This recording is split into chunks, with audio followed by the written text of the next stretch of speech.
dia, hoje é sexta-feira, 5 de janeiro de 2024. Eu sou Bruno Amorim e o Jornal do Empreendedor, primeira edição, está no ar. Venda de veículos cresce 12% em 2023 e Fenabrave espera expansão ainda maior em 2024. Pequenas e médias empresas podem contratar energia no Mercado Livre e a arrecadação do Simples Nacional terá novo valor a partir de fevereiro. Tudo isso e muito mais você confere aqui e agora, no Jornal do Empreendedor, primeira edição.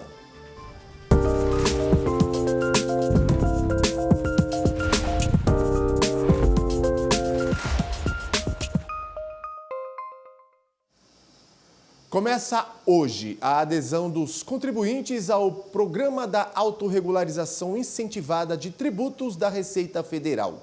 A iniciativa permite que os contribuintes admitam a existência de débitos, paguem somente o valor principal e desistam de eventuais ações na Justiça em troca do perdão dos juros e das multas de mora e de ofício e da não realização de autuações fiscais. O prazo começaria na terça-feira passada, mas foi adiado para hoje por problemas técnicos. O período de adesão vai até 1º de abril. Com o reajuste do salário mínimo em vigor desde 1º de janeiro, mudam também os impostos para a Receita Federal, incluindo aí a contribuição mensal do MEI, o microempreendedor individual. O novo valor do DAS, documento de arrecadação do Simples Nacional, começa a valer no boleto com vencimento em 20 de fevereiro e vale para todos os empreendedores que têm faturamento anual dentro do limite de R$ 81 mil. Com o salário mínimo atualizado para R$ 1.412, o DAS-MEI neste ano vai variar de R$ 70,60 para R$ 76,60, a depender da atividade desempenhada. No setor de comércio e indústria, por exemplo, a contribuição será de R$ 71,60. No setor de serviços, R$ 75,60. Já no segmento de comércio e serviços, R$ 76,60. O documento é calculado pela soma das tributações do INSS, pelo ISS, Imposto sobre Serviço, e pelo ICMS, Imposto sobre Circulação de Mercadoria e Serviços. No caso do MEI caminhoneiro, o valor da contribuição varia entre R$ 169,44 e R$ 175,44, a depender do tipo de produto transportado e do local do destino. O cálculo considera 12% do salário mínimo para o INSS e as mesmas quantias do microempreendedor individual tradicional para ICMS e ISS. Vamos conferir. A contribuição municipal do caminhoneiro passa para R$ 174,44. Já a fora do município será de R$ 170,44. Para quem lida com produtos perigosos, R$ 175,44. E para quem trabalha com mudanças, o valor é de R$ 175,44. E com o pagamento em dia do DAS-MEI, o empreendedor tem direito a benefícios como aposentadoria por invalidez, auxílio-doença, salário, maternidade, pensão por morte, aposentadoria por idade e auxílio-reclusão para familiares. A emissão do documento pode ser feita pelo portal do Sebrae, acessando o ambiente personalizado Meu Mural. E é possível emitir o DAS mesmo sem CNPJ-MEI vinculado. E o comércio de veículos automotores no Brasil cresceu 12% em 2023 na comparação com 2022. A alta foi registrada na venda de automóveis, comerciais leves, ônibus e motos. Apenas o setor de caminhões terminou o ano com baixa de 16,39%. Foi o primeiro ano desde 2019 em que foram emplacados mais de 2 milhões de automóveis e comerciais leves. Para a Fenabrave, Federação Nacional da Distribuição de Veículos Automotores, A recuperação é resultado dos estímulos fiscais e da melhora do crédito por conta da queda dos juros. Para 2024, a expectativa é que as vendas totais aumentem 13,54%. Mudando de assunto, com o sucesso do Pix, sacar dinheiro no banco ou no caixa eletrônico diminuiu e muito. Mesmo assim, tem nova alternativa chegando em parceria com o comércio. Vamos conferir essa novidade? Dinheiro na carteira. Difícil achar quem tem. É a questão da segurança, né? Hoje, qualquer valor que você tenha na carteira te torna vulnerável nas ruas. Mas as cédulas e moedas resistem. Depois de crescer no auge da pandemia com o pagamento do auxílio emergencial, o número de notas em circulação voltou a cair do ano passado para cá, segundo o Banco Central. Desde o lançamento do Pix, em 2020, a quantidade de saques em caixas eletrônicos e agências bancárias diminuiu 23%. Mas sempre surgem momentos em que ter o dinheiro ajuda. O dinheiro mais é para compra mesmo, coisa mais perto de casa. Por isso, uma empresa que administra caixas eletrônicos no país resolveu investir no equipamento menor, em vez dos totens tradicionais. Criou este dispositivo para saques dentro dos comércios, como mercados e farmácias. A meta é aumentar a segurança e, ao mesmo tempo, expandir o atendimento para pequenas cidades. O procedimento é simples, basta inserir o cartão, como se fosse fazer um saque em um caixa normal. Solicita o valor de interesse, eu coloquei aqui R$20. Na sequência, a gente digita a senha, tudo normal, só que aí vem um detalhe. Ao invés do dinheiro sair por aqui, a máquina, na verdade, emite um comprovante com o valor solicitado para ser trocado pela cédula em um dos caixas da loja. Além de esvaziar a gaveta de notas, o comerciante ganha um bônus. A gente vai diminuir a nossa espécie, mas o que a gente pensa é a comodidade para o cliente, né? É mais um atrativo que a gente vai oferecer para o cliente, nos dando mais a preferência. E uma boa notícia para pequenas e médias empresas que usam energia em alta tensão e têm contas em torno de R$9 mil. Esses empreendedores, como por exemplo padarias, já podem migrar para o mercado livre de energia. Esse mercado é um ambiente de venda onde é possível escolher o fornecedor, discutir preço, quantidade necessária para uso, período de recebimento e forma de pagamento da energia. Até o fim do ano passado, essas empresas tinham que se submeter ao mercado regulado, também chamado de mercado cativo. E a compra de energia era apenas com a distribuidora local. A CCEE, Câmara de Comercialização de Energia Elétrica, é a entidade que integra geradores, distribuidores, comercializadores e consumidores.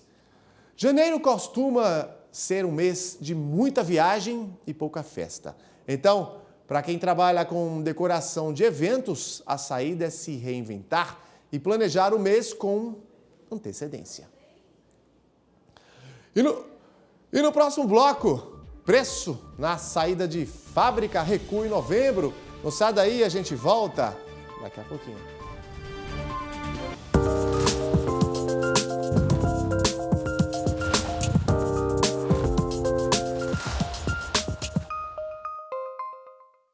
Estamos de volta com o Jornal do Empreendedor, primeira edição, ao vivo e para todo o Brasil.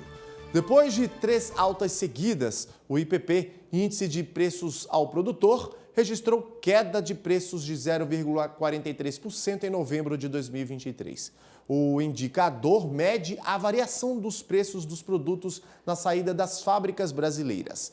13 das 24 atividades tiveram deflação, com destaque para indústrias extrativas, produtos químicos e veículos. O assunto agora é ferramentas avançadas de tecnologia. A transformação digital tem sido uma prioridade para as empresas em todo o mundo, à medida que buscam otimizar processos e melhorar a eficiência operacional. Nesse cenário, a hiperautomação surge como uma ferramenta poderosa. Esse é o tema da nossa conversa agora ao vivo com Antônio de Pádua, diretor de produtos da Scala. Antônio, bom dia para você. Seja bem-vindo aqui ao Jornal do Empreendedor, primeira edição. Bom dia, Bruno. Bom dia a todos os ouvintes e quem nos assiste. Feliz 2024 para todos nós. Obrigado, e para você também, Antônio, o que é que seria aí essa hiperautomação? Bom, Bruno, na realidade, quando nós estamos falando de tecnologia, né, a gente está falando de muitas atividades que são repetidas ou repetitivas, né? Então, você tem lá o pessoal do RH, você tem lá o pessoal do financeiro, que fazem muitas atividades em planilhas ou até mesmo manuais. Quando nós estamos falando do conceito de hiperautomação, nós estamos falando do conceito de entregar tecnologia para que essas atividades repetitivas sejam feitas através de robôs, né? Ou através de tecnologias que vão executar essas tarefas. Então, de uma forma bem resumida, hiperautomação significa a execução e a automação dessas atividades repetitivas. Seja uma folha de pagamento, por exemplo, seja uma aprovação de despesas de viagens e por aí vai. Nesse caso aí, não temos limites para essas atividades. E por que as empresas devem investir em hiperautomação, Antônio? Primeiramente pelo fato da produtividade, né?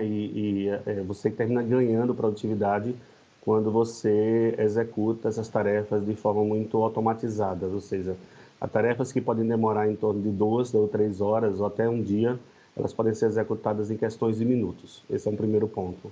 O segundo ponto seria a questão da diminuição de erros humanos, né? A gente como humanos, né, a gente tem essa característica de a gente poder falhar, seja numa digitação errada de um número, seja num processo de aprovação. Então, isso também requer certas atividades que precisam ser tomadas muito cuidado. Por exemplo, uma aprovação de uma despesa financeira pode sair da casa de milhares para a casa de milhões. Isso tudo por uma questão de erro humano, onde a automação, na realidade, resolve esse problema porque ela enxerga dados, né, de forma mais abrangente, com a capacidade de processamento muito grande. Além de aumentar a produtividade, ela simplifica, então, os processos e reduz os custos operacionais. Exatamente, Bruno. Na realidade, o que acontece é, quando você vai implementar um processo de hiperautomação numa empresa, a primeira coisa que você analisa é exatamente isso que você falou, a questão dos processos. Os processos são bastante importantes. Se nós não tivermos processos muito bem definidos, a capacidade de você implementar uma solução de hiperautomação, ela é muito difícil de ser implementada. Então, o primeiro ponto, isso que você falou e eu repito, é de fundamental importância. Entender o processo é muito forte. Nessa questão, os custos operacionais caem, exatamente como você falou também. Na hora que eu tenho robôs ou atividades sendo automatizadas, eu termino reduzindo os meus custos operacionais. Isso me libera, enquanto empreendedor, para que eu foque exatamente no meu negócio. O meu negócio é o mais importante nesse processo, né? O meu cliente é o mais importante. Quanto mais rápido eu puder atendê-lo e com mais eficiência e com menos custo, eu posso ter preços competitivos e automaticamente satisfação maior desse cliente para mim e para a minha empresa. Antônio, como as pequenas empresas elas podem se beneficiar dela, né, da hiperautomação, como aliada na competitividade com negócios de maior porte? Essa é uma excelente pergunta, Bruno. E eu tenho uma resposta boa para ela, porque é algo que a gente escuta muito dos nossos clientes aqui da Scala, né, e da Stefanini, né? Primeiro ponto é o seguinte, a tecnologia ela mudou muito nas últimas décadas, né? A gente tem vivido um processo de transformação tecnológica muito grande, né? Então, com o advento da cloud computing, por exemplo, os preços baixaram muito e o acesso à tecnologia baixou bastante, né? Então, um grande diferencial hoje que a gente achava assim, a tecnologia na área de hiperautomação só são para grandes empresas que possam executar grandes atividades. Não, isso é uma falácia hoje em dia. A gente já tem hoje tecnologias bem acessíveis para pequenos e médios empreendedores, né? A gente tem canais aí que atuam fortemente nessa área de apoio a esses empreendedores de médio e pequeno porte, fazendo com que a tecnologia chegue mais acessível para eles, né? A complexidade também das tecnologias e das ferramentas e das plataformas, elas, nas últimas décadas, eu trabalhei em 2 grandes multinacionais conhecidas nessa área de tecnologia, elas eram bastante complexas de serem implementadas, né? Precisava-se de ambientes, precisavam de máquinas, precisavam de recursos, de pessoas extremamente especializadas. Hoje, a gente tem feito acessos a pequenos e médios empreendedores, por exemplo, pequenos e médios empresários, onde o próprio conhecimento não técnico, especificamente desses empreendedores, tem feito grande sucesso. Hoje a gente consegue implementar essas tecnologias sem ter conhecimentos técnicos bastante aprofundados, por exemplo. Então, isso faz também com que esses empreendedores consigam entregar e estarem atualizados em termos de tecnologia nesse processo. Ela pode ser implementada em várias áreas da empresa, desde recursos humanos, financeiro, logística, armazenamento. Como é que funciona, Antônio? Isso tudo é um processo sem fim, na realidade. Sim, respondendo efetivamente a tua pergunta, a gente pode implementar em qualquer área da empresa, onde seja possível identificar ganhos operacionais, redução de custo, né? Desde que essas atividades elas sejam bastante repetitivas e executadas constantemente ou diariamente. Não faz sentido você, inicialmente, a não ser que ele faça parte de algum grande processo, mas não faz sentido você fazer uma hiperautomação numa área em que você tem uma atividade a cada 15 dias, uma vez por mês. É importante que você identifique os processos, por isso que eu acho que o processo ele é importante, primeiramente, de ser identificado, para que aí sim, através desse processo identificado, saber quais são os impactos, saber quem são as pessoas que executam, quais são as atividades, quais são as tarefas, a gente consiga transferir isso para a plataforma. Mas sim, a implementação da hiperautomação, ela pode atingir toda a empresa, nos seus mais diversos segmentos e áreas de atuação. Agora, como escolher o melhor modelo de hiperautomação? Essa é uma pergunta relativamente constante no nosso dia a dia, né, Bruno? O que eu aconselho primeiramente, desprenda-se do conceito de tecnologia. A tecnologia hoje está muito comoditizada, né? Ou seja, o que é que isso significa? Ela está aí para muita gente, a gente tem diversos players, como nós chamamos, né? Diversas empresas que podem te ofertar tecnologia. O mais importante nesse momento é você ter uma boa consultoria. Então, identificando a consultoria, a gente fala muito em tecnologia dos 3 grandes pilares, né? Processos, pessoas e ferramentas, né? Então, se você tiver uma boa consultoria que te apoie nesse processo, que entenda o seu negócio, isso é muito importante, entender o negócio onde você está implementando. A área de saúde, por exemplo, é diferente da área de logística, que é diferente da área do mercado financeiro, que é diferente da área de retails. Então, é importante que essa consultoria entenda o teu negócio da melhor forma possível, identifique quais são esses processos e aí sim, a escolha de uma ferramenta ela vem de forma muito natural. E como eu te disse, nós temos diversas plataformas no mercado que podem te atender a custos extremamente interessantes. E para aquele pequeno empreendedor que está em casa aí nos assistindo, Antônio, que está assim, encantado com toda essa transformação, né, que a hiperautomação acaba fazendo no ambiente de negócio, como é que ele pode aí na prática já iniciar esse processo no ambiente de trabalho dele? Eu particularmente sou muito suspeito para falar de hiperautomação, porque é uma das coisas que eu mais gosto de trabalhar. Aqui na empresa onde eu represento, a área de vendas, a gente tem feito muito trabalho nessa área de hiperautomação e com muito sucesso. Primeiro ponto, Bruno, é identificar qual é a sua real necessidade. Eu acho que a gente usa muito a palavra, na área de vendas, a palavra identificar a dor do cliente, né? Então, primeiro, eu acho que o primeiro ponto que ele tem que entender é onde é que eu estou perdendo dinheiro em termos de produtividade, onde é que eu posso reduzir custos, né? Para um pequeno empreendedor, a redução de custos e a eficiência operacional, ela é muito forte, ela reflete diretamente no dia a dia deles. Diferentemente de você ter ganhos em alguma empresa, por exemplo, em grande ou média empresa, você vê isso daqui a 3, 4 meses, por exemplo, né? No pequeno empreendedor, você tem isso de forma imediata. Então, o primeiro conselho que eu dou é identifique qual é a sua maior necessidade hoje. Ao identificar a necessidade, entenda que o quanto ela vai te trazer de benefícios, né? De novo, o apoio de uma consultoria, seja ela de órgãos que apoiam pequenos e médios empreendedores, seja ela de consultorias privadas, ela pode te dar esse direcionamento. Conselho de quem trabalha há mais de 20 anos em tecnologia, não tente fazer sozinho, até mesmo porque essas empresas ou esses órgãos que apoiam pequenos e médios empreendedores, eles têm muita prática no processo. Então, a implementação vai ser muito mais facilitada, vai ser muito mais fluida do que você tentar isso sozinho. Mas o primeiro ponto é identificar a sua maior necessidade. Onde é que eu hoje tenho um investimento maior, seja de pessoas, seja de burocracia, que eu possa minimizar e fazer essas questões operacionais. E daí você segue nessa jornada que eu te falei, de ter alguma instituição, algum órgão que possa te apoiar no processo. Antônio, a princípio parece ser algo muito caro. mas o empreendedor quer saber qual é o custo de tudo isso. Que custo seria? A ordem de valores ela varia muito, tá, Bruno? Eu estaria sendo leviano se eu te desse uma ordem de valor mínima. A gente tem projetos aqui que custam R$20 mil, há projetos que chegam na casa de centenas de milhares de reais. Vai variar muito em relação ao processo que você vai automatizar, por exemplo, quantas áreas vão estar envolvidas, quantas atividades vão estar envolvidas.